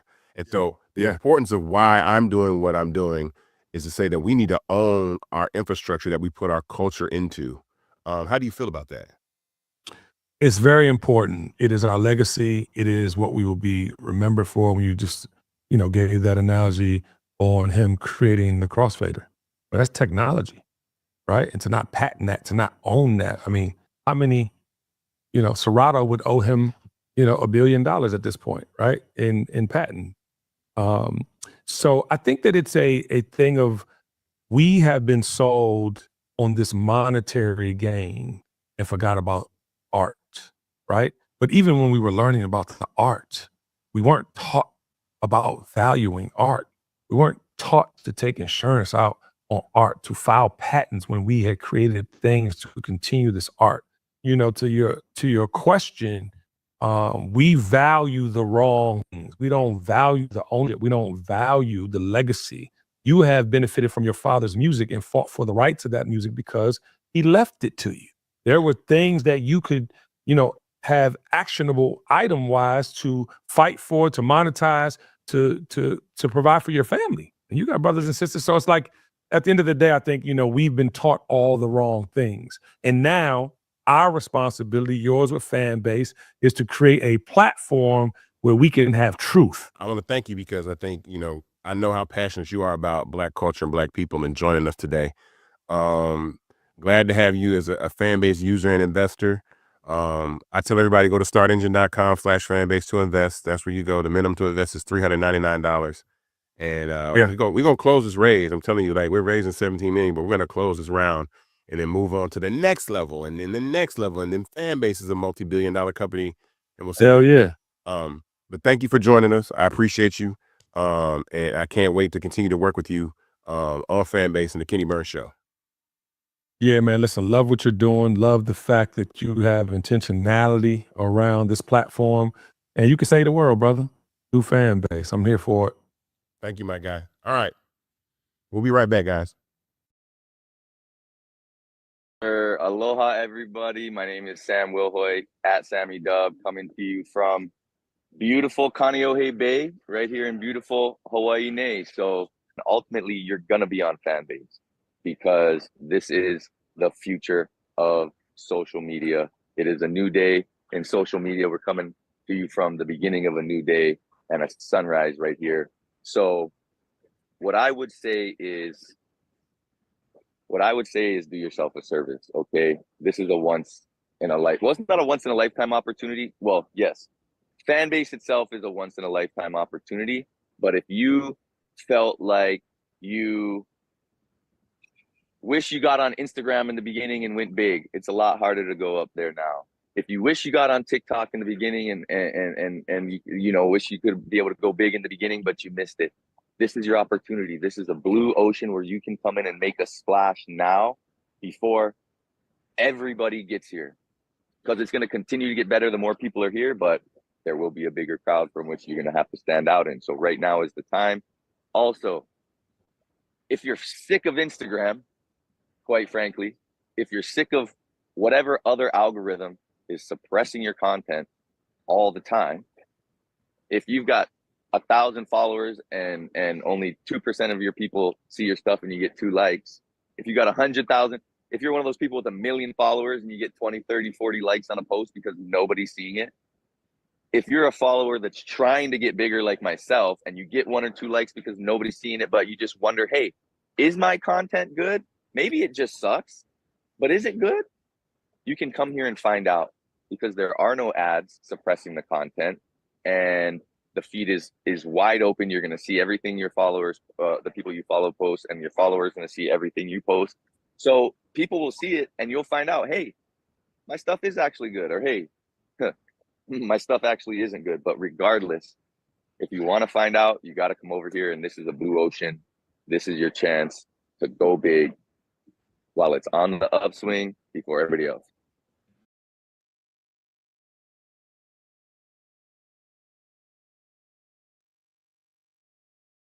Y'all, look, Fanbase is more than a platform. It's a movement to empower creators, offering a unique opportunity for everyday people to invest in Black-owned tech, infrastructure, and help shape the future of social media. Investing in technology is essential for creating long-term wealth and influence in the digital age. The Black community must not only consume tech, we must own it. Discover how equity crowdfunding can serve as a powerful tool for funding Black businesses, allowing entrepreneurs to raise capital directly through their community through the Jobs Act.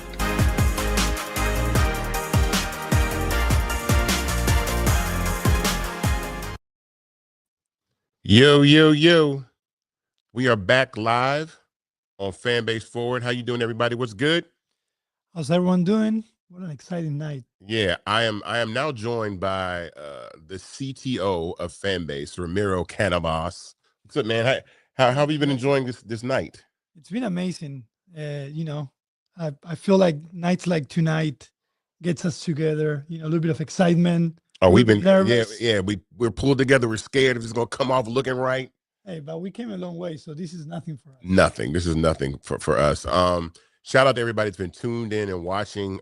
All the amazing guests, Wisdom, Kika, David, everybody. Let me see. I'm Shands. yeah, David Shands, Kenny Hamilton, Kenny Burns. Our ambassadors as yeah, well. our fan ambassadors, all the people that have stopped through. I'm just like I'm a little tired, but this is like It's been a long week. It's been a long week going into this, but I hope everybody's enjoyed what they've seen. A couple of things that I wanted to highlight on. I was really excited to talk about Spark. Yep. I was really excited to talk about Spark. People have been asking about microblogging forever. Like, yo, when you guys gonna build a Twitter? And I was like, all right, well, you know, we definitely need to move down that path, and I think there's an opportunity here. I love the other platforms that are attempting to do what they're doing, but I think there's a difference that we can provide in that space and what we can do. Definitely. We talked about streaming. Yep.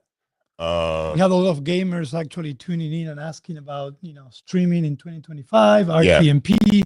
So I think it was right on point, and we're excited about that.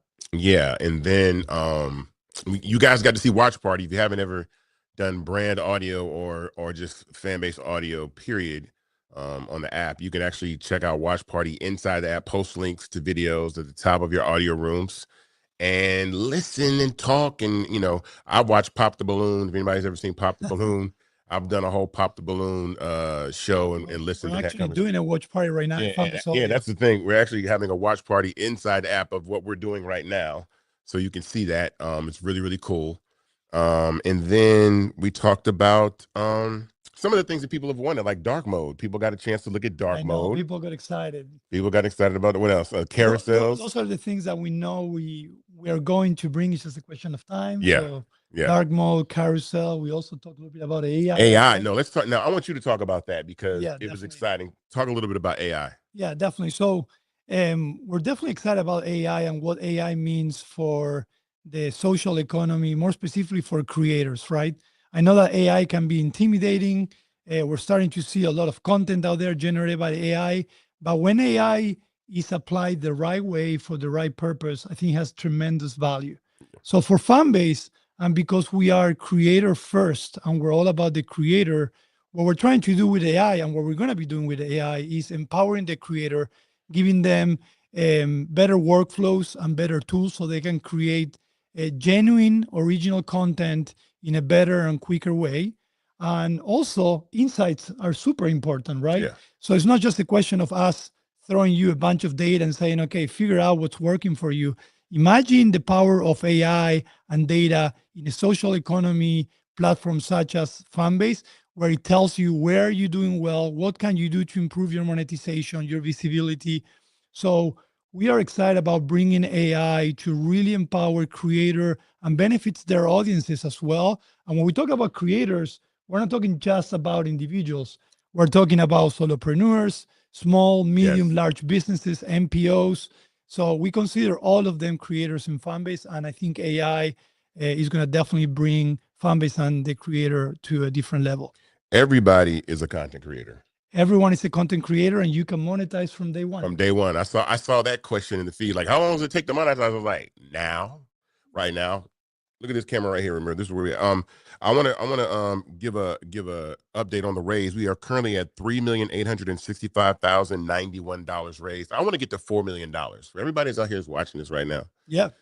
Call your friends on the phone and be like, yo, I just saw this amazing program about this startup called Fanbase that is taking on the big boys like Instagram and TikTok and X, but I can invest in it. You can invest in it, and we can invest in it. So we need to all call each other. I say this all the time.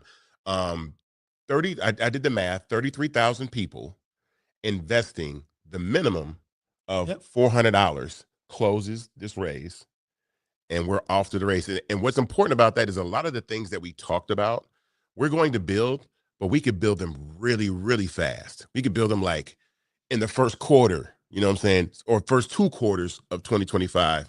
When we close this raise, and that's the impact that all the investment dollars that are going on have on how we're able to continue to scale and build the business. We play smart, we build smart, we manage capital well, and so we're gonna stick to the plan. But if we had a little more gas, the rocket could go faster, and that's what we want to be able to do. Definitely. So we had some amazing participants in this live stream. Yeah. They asked a lot of really great questions. Yeah. The entire team did a great job trying to answer those questions. So if you're still tuning in, hopefully we answer some of those questions, but we also wrote them down and we wanted to bring them here and do a live Q&A because some of those great questions, I think, are important to say them aloud, answer them, because it will answer some doubts that some of you might have as a creator, user, an existing or a potential investor as well. Yeah. So I don't know why we don't have the names, but this is the first question is there a return for those who invested in Fanbase, and how would I and what that return is? So, I mean, here's the thing about investing. Any investment is a risk, right? And so what you're basically doing right now is you're investing in an early stage company that is not publicly traded yet. So this is a privately held company. Fanbase is a private company. And what's important about that is that these segments of growth in a company are the most advantageous for investors to be a part of the company, because this is when they scale from a $160 million company to $1 billion, $1.6 billion, and it continues to grow. When you think about the value of Facebook, that is a $1.5 trillion company, right? 20 years later, the people that invested, that had the opportunity to get in those first few years that Facebook was around, they're probably sitting pretty well right now and enjoying life very, very well. The only problem with that is everybody was already rich. Everybody that invested in Facebook in the beginning was already a rich person because they were an accredited investor, which means you, me, Ramiro, everybody out here never got the call to be like, yo, there's this social media platform that you can invest in, put your money in it right now, and let's figure out what happens. And so Facebook went on to do what it did, but it just made a bunch of rich people already richer, right? And I didn't like that. And so equity crowdfunding, which is relatively new, which is only around since really 2015 when the equity crowdfunding platform started, gave anyone the opportunity to invest in an early stage company and have equity very, very early. And so I think that part of the process is what I love because, the little guy can have an opportunity to do that. And I think also what's important about this with respect to social media is that we all know, right, that users determine the value of social media platforms. So imagine being able to invest in one and then leverage your reach, your influence, your network to come and use the platform and invest. And then it's this like repeating cycle, this repeating process that happens over and over as the company continues to grow in value. And so what I can say about your return is there is no guarantee, right? But what I can say is that this opportunity doesn't come very, very often. And we want to make sure that we're not, we never say, oh, we're guaranteed for this to happen. But again, one of the things I often talk about, or something that I can talk about that's happened very, very recently, you look at a platform like Blue Sky that since the election in these last 30 days, Blue Sky has ballooned to over 26 million users, right? And I think they had maybe 8 or 9 when they started. So they probably put on about 12, 16 million users in the past 30 days. Believe me when I say that right now, the phone in this guy is ringing like crazy, right? Yep. They're calling him right now like, look, how much money do you guys want? How much do you need? Because even contained in that user base, without revenue, they haven't started revenue yet, just off the user base alone, there's an economic value to the people that are using that platform right now. And investors know that they can switch on ads, they can do anything that they want to do. And so the importance of that is that was just a mass migration of people that decided to leave X. So it wasn't even about the Republicans or the Democrats. It was people that got fed up with what Elon did and mass migrated over to a platform that they did not like what Elon did. And those people moved, and that shift has created so much value. Mark my words, at the top of 2025, you're going to see that Blue Sky is going to raise 100 million, 200, maybe $300 million at a multiple billion-dollar valuation just by that migration in that short 3-week period. And what I'm saying is that we all could do that right now with Fanbase the same way. The difference is, do you own any of Blue Sky, right? And the answer is no. I don't own any of Blue Sky. I've had a Blue Sky account for almost 2 years, and I've seen this. I see this happen. I was on there early, and it's like, wow, they're having a great moment. Shout out to Blue Sky. But I'm saying that this can be duplicated and repeated with people that actually have equity in the company. So that is why. So I'm not guaranteeing anything on investment, only the fact that I can guarantee that you investing in Fanbase and then telling other people to invest in Fanbase, and then those people coming and using the platform will definitely grow the value of the company. Definitely. So something related to this specific question that was asked several times today is about the exit strategy, right?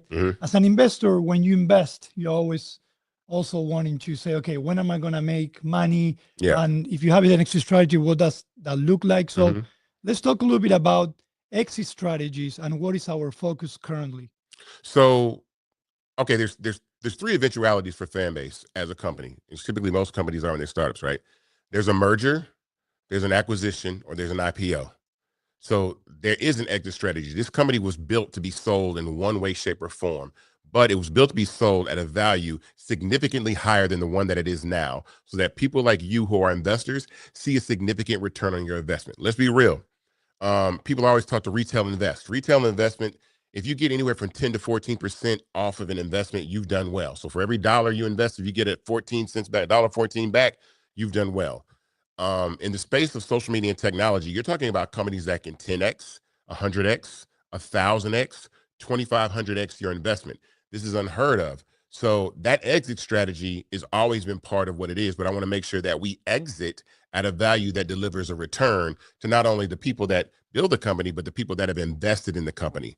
So yeah. Yeah, and something that we've been saying as well to all those questions is right now our focus is growing the platform, right?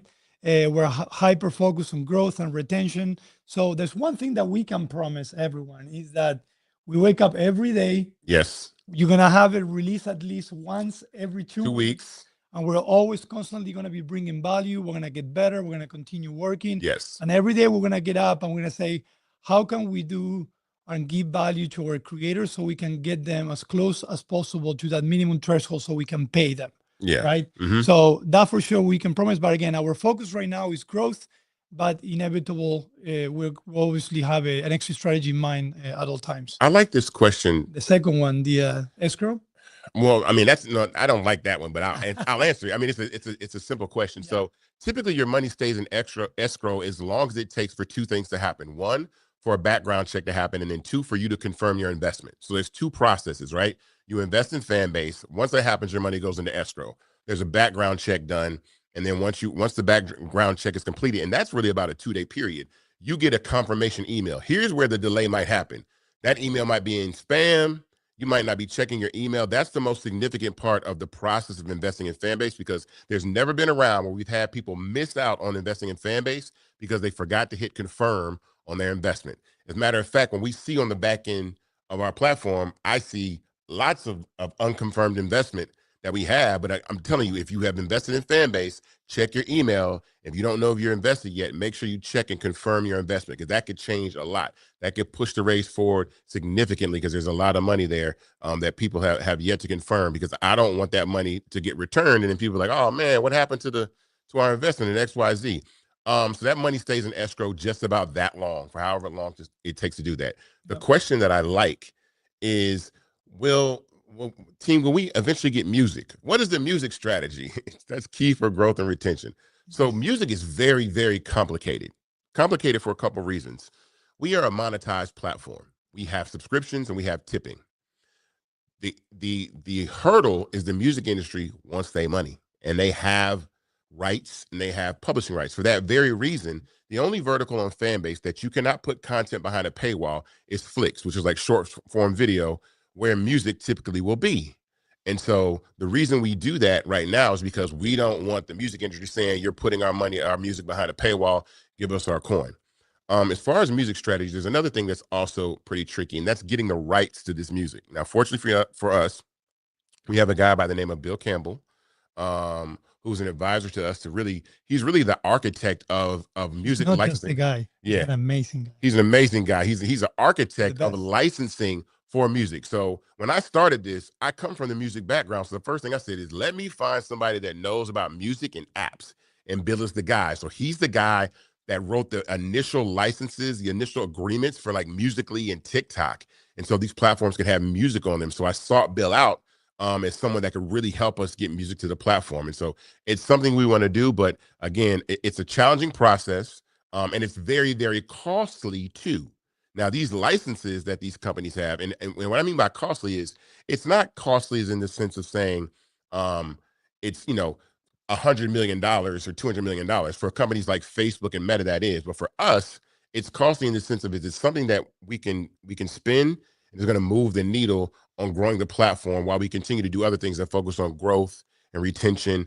And so it will be there, but we definitely want to add music, and music will be coming in 2025 when we close this Definitely, round. you say it right. So it's coming.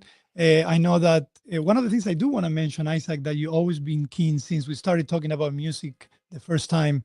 Someone farting the alarm. Oh, no. Yeah, no.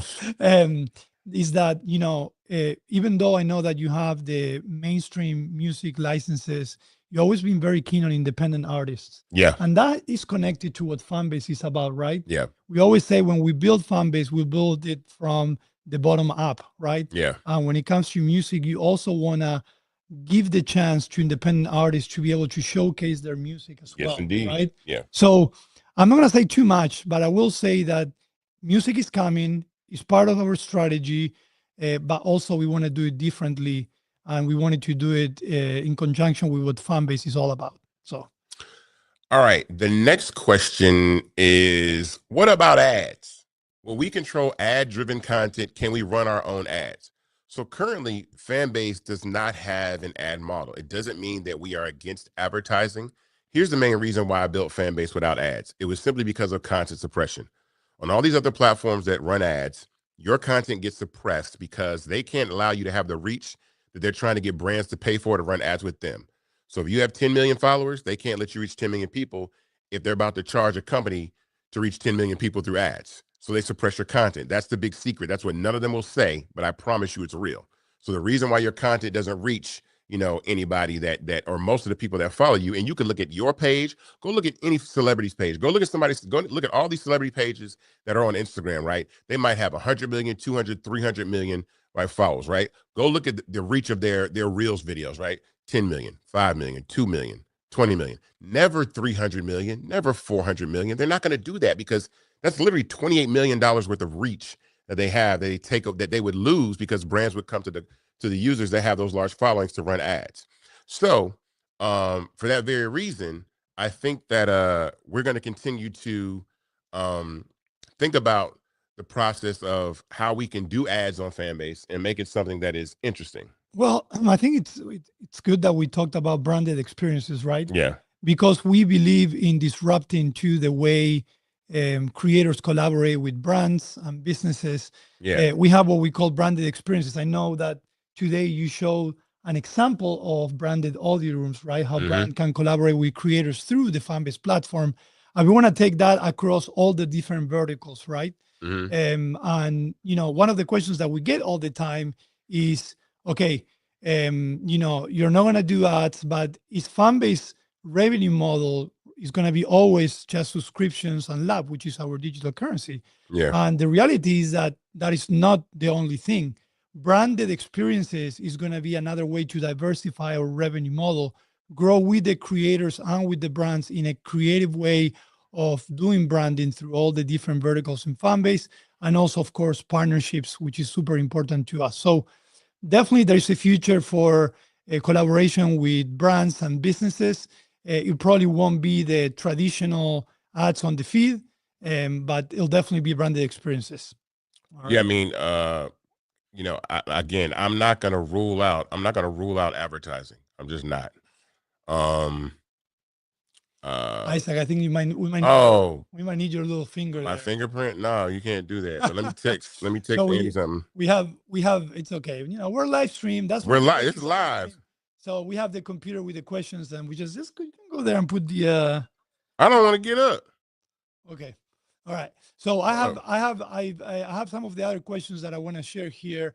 One of the questions was related, and we got this a lot today, which was interesting, if we're going to be doing anything as far as accessibility, right? And one of the things as the CTO, I want to say that as we continue this race and hopefully close it soon, one of the things we want to do is we want to definitely improve our development cycles. Improve our development cycles is not just grabbing 1,000 engineers and bring them over. We want to stay nimble. We want to be very conscious with our next moves, but it means building better architectures, building more automation so we can work more efficiently. But also, I do want to bring accessibility as part of the development cycle. We know that accessibility is important. So, small things such as, tagging elements and so on is something that we definitely want to do better in 2025. I want to say it because we got that question a lot today. We did. And yeah, we did. Ooh, all right. Let me take this. Okay, this one. Oh, I want this one. Oh boy. It says at Fanbase team, will there be migration from Blue Sky and YouTube? So listen, I had a crazy idea to say, hey, those repost apps that exist? Let's make a big one for like TikTok and Instagram, so people want to move their content over to Fanbase and migrate it over.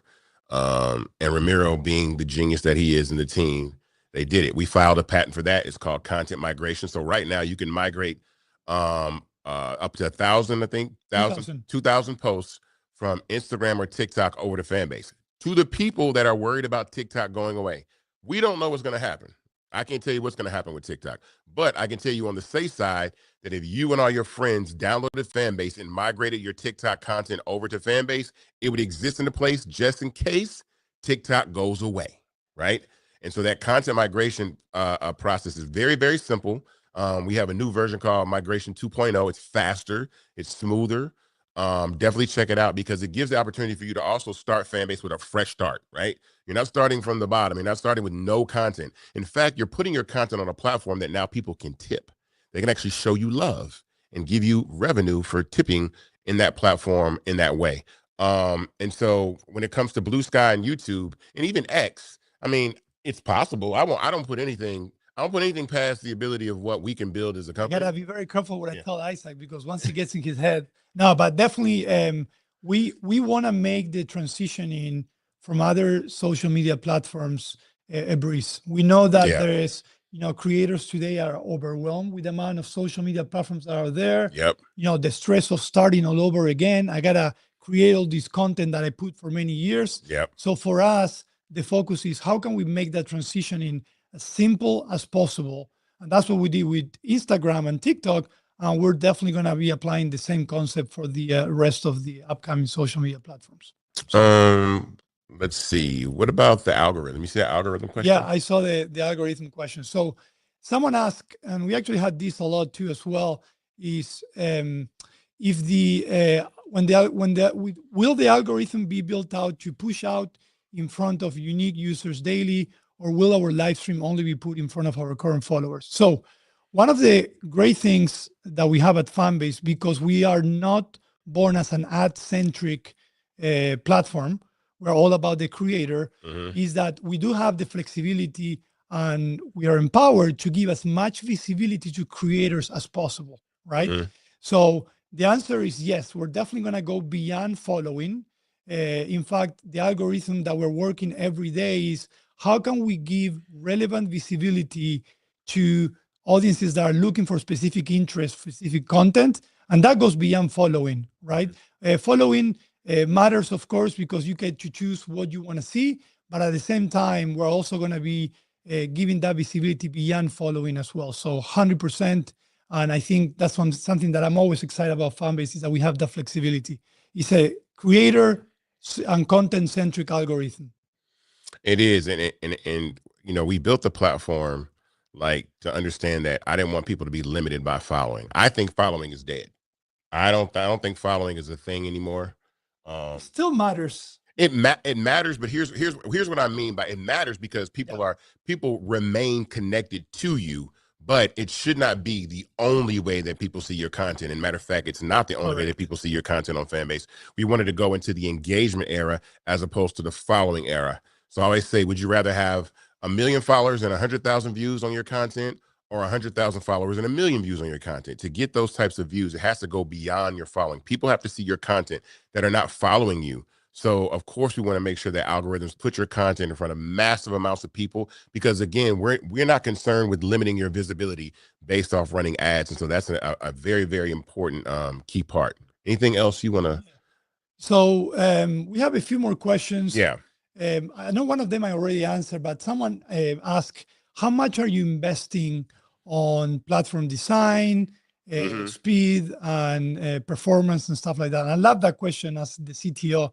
And I think it's a good opportunity for us to share how the $17 million can shape the future of Fanbase and the social economy. Absolutely. So definitely a big part of the investment is taken to the product development itself, right? Yeah. Now, and I'm going to repeat again, product development is not just going out there and bringing 1,000 engineers, but it's how we can make this platform scalable, improve user experience, improve architecture, improve infrastructure and third-party integrations that we have, right? And a lot of times, what matters the most are the things that are not tangible to the user or visible to the user. And definitely, speed, performance are going to be part of that roadmap into improving the product itself. Okay, so we're hoping to close the race as soon as possible so we can exponentiate that product growth. Definitely. Yeah. Okay. So I have two questions that I think are important, because you talked about it today, and as we go into 2025 and as we share with the world our strategy, we mentioned two concepts. One was social economy. Yes. Right. So I would love for you to explain again to everyone the social economy. And I know the word itself must strike you, but I want to talk about social rehab. I know we can call it something else, but it's important because what Fanbase is doing is changing the way the industry will think about content. Right. You know what I mean? So I think it's important to emphasize on that. No, it is. So the social economy is really the convergence of where we are with social media and just media itself, right? Social media is the new television. right? And within that, all of us are part of this ecosystem. We are all channels, right, on a network. So every single person that's on Fanbase is really a network, is a channel. All these platforms that you are on, you are on these platforms, but the difference is that the monetization is not directed or even geared towards you, right? Because these platforms are so heavily so they survive off advertising. So the social economy is a convergence of social media, entertainment, television, monetization for every single person. So that's an understood language that your content has value. We have to get from the fact that we have to get past the fact that we don't consider that our content has value. Your content has value, right? If the platform is not paying you directly, then you are what's being sold. You are the product. And Fanbase pays you directly. We provide the opportunity, the mechanism for people to subscribe, to tip directly to you, right? And so the social economy is really where we're headed, where every single person has the instant ability to receive revenue, right, for content, whether they choose to or not, because people are generous. They share, they want to tip. We They have want that to in be part Fanbase a lot. A lot of time people go in there and don't even realize they have money. they make a comment, they go into an audio room, they go into a chat, and suddenly make money. We call that the aha moment. Yeah, make money. I make money over here. Like, this is different. And people check their account. Like, I got $25 sitting over here. I have $17 sitting over here, and I don't even use it. Matter of fact, I had a meeting this week with a user, and they hadn't been on Fanbase in a while because they just haven't been anywhere in a while. But they looked at their account, and they made over $1,000 on Fanbase, and said, I hadn't even done anything over here. And I'm like, imagine if you were over here the last 2 years while you've been taking a social media, rest and not doing anything. I'm like, man, you've been blowing up, popping. So one of the questions we have, actually there were several questions because some people ask, so are you guys a social media platform? Are you a creator economy platform? Mm-hmm. So is it valid to say we are a creator economy platform with social media feature and social media communities? Because yes, what's the difference a Patreon from Fanbase? There's no community. There's no community, Yeah. right? What's the difference between a TikTok or Meta and Fanbase is that they're ad driven, Yeah, right? they're ad driven. And the conversion that you're talking about is exactly that. Right. We're a creator economy platform with social media features and community, and that's what the social economy is about. And there's no one that is doing that except Fanbase. And with that, social rehab is what is taking place. And basically that means that there's this process of understanding that everybody that is so used to views and likes and attention, which is totally fine because we are going to give you that. You have that on Fanbase. But we have to transition from going from the attention and the views to also adding in the fact that there's actually monetary value. There's revenue there that every single person that uses Fanbase will have. So I don't care, like I said, if you're commenting, if you're in the DMs, if you're in audio, chat, if you post a story, you go live. It's just this ability for everybody to do that. And so there is going to be a transitional period that people are going to understand, like, wow, it's going to take a while for people to understand that as many views as we give you on Fanbase, we love that. But the residual impact, right? The fact that you'll be making money from those views because people will tip you for those views. And I've seen that. Somebody posted, I think this is something that happened. Somebody posted something, I can't remember what the video was, and they made like a couple dollars. And they were like, I only have like 600 followers. I mean, imagine if I had 6,000 or 60,000 or 600,000. And I'm like, yeah. And that's the thing, as this thing scales and grows, you're talking about a global platform. We're in 190 countries and territories on iOS and Android, running 24 hours a day, 7 days a week, right? And so there's never a time that you can't make money on Fanbase. That is the important part about it. I always say this all the time. I define a business as the ability to receive revenue for a product or service you provide. So by default, every single person that has a Fanbase page is a business by default. That means you download the app, right? You comment, you're providing a service, you're creating content, right? That you provide, right? And people can tip you for that. Or you can put your content behind a paywall and have subscribers and build your content that way. So that's the extremely important part about this, that Fanbase makes everyone a business. There is no, you have to get this many watch hours or this many followers. I saw that they did something on X like that where they demonetized people that had subscriptions and took them away until they got 2,000 verified follows. Yeah. I'm like, That's too much. We're still trying to figure it out. That's stop playing games with people. That's too many games that are being played. And so we don't want to do that over at Fanbase. We want to make sure that you guys have the ability to reach and monetize, do that. And social rehab, the transition that we're going to be doing in this process and people realizing that they make money off their content is going to be phenomenal at Fanbase. Yeah, and it's basically an exciting challenge for us because we want to support that, right? 100%. Through product communications and everything. So that's exciting. So it's I think 10 o'clock. It's 10 o'clock. All right, on the dot. Well, let's talk a little bit about the investment opportunity before we say goodbye, and then we can do a recap. Yeah. So the investment opportunity is right now, everyone watching, right? You can go to startengine.com/fanbase and invest in Fanbase. The minimum to invest in Fanbase is $399. That gets you 60 shares of stock in Fanbase at $665 a share, right? And the important thing about that is this opportunity does not exist anywhere because of equity crowdfunding. You're allowed to actually own part of a social media tech startup. This is very, very new, a new opportunity to do that. And also, it's the holidays, right? I mean, give equity as a gift. We're going to spend money on Christmas presents. I get it, but I would much rather receive some equity in a company than something that I might use, or a sweater that I'm going to take back, or some Christmas socks that I'm not going to want to wear. Buy me some stock. Buy me equity in something that I think can I have ability to actually contribute to and grow and monetize and see what happens. And we see how big these companies get. And so go to startengine.com/fanbase to invest. Join that. Again, I mean, we're talking about how many? There are 350 million people in the United States of America, 400 million people in the United States of America. Right now, I'm looking for 33,000 human beings in the United States of America, right, wherever you are, to invest. Or anywhere in the world. Or anywhere in the world, can actually. invest Yeah. You can be everywhere. Sorry, Canada. Sorry, the UK. I don't know why, but we'll figure that out. But anywhere in the world, 33,000 people and a planet full of 9 billion people to invest $400. And we closed the round in 2025. You're talking about going forward in 2025 with Fanbase. We up out of there, right? Yes, definitely. So I don't want to close without first saying thank you to a lot of people. First of all, saying thank you to our investors and our users. You guys are the reason why we're here, why we wake up every day loving what we do. So we want to say thank you.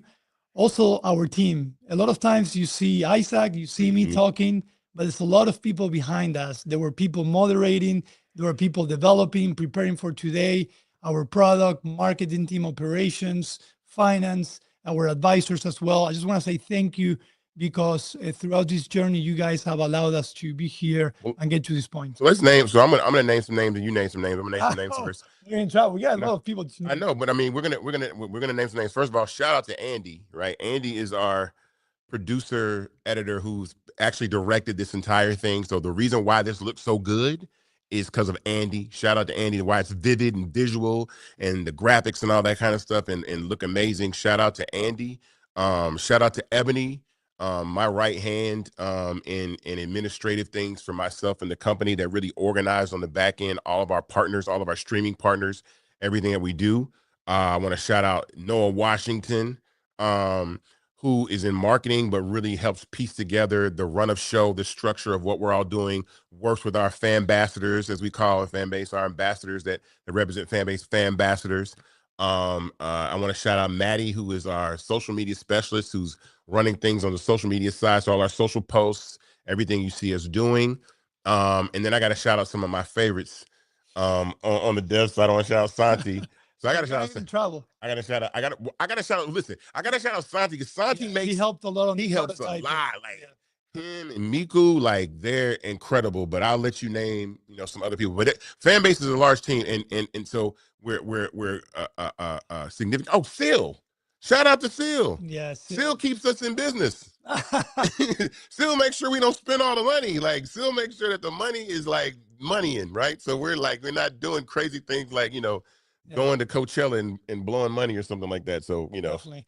Well, I mean, if I have to name the entire product team, we're a team of 20 working on a product that, probably you think that we have thousands, right? Yeah. So I'm just going to name the teams.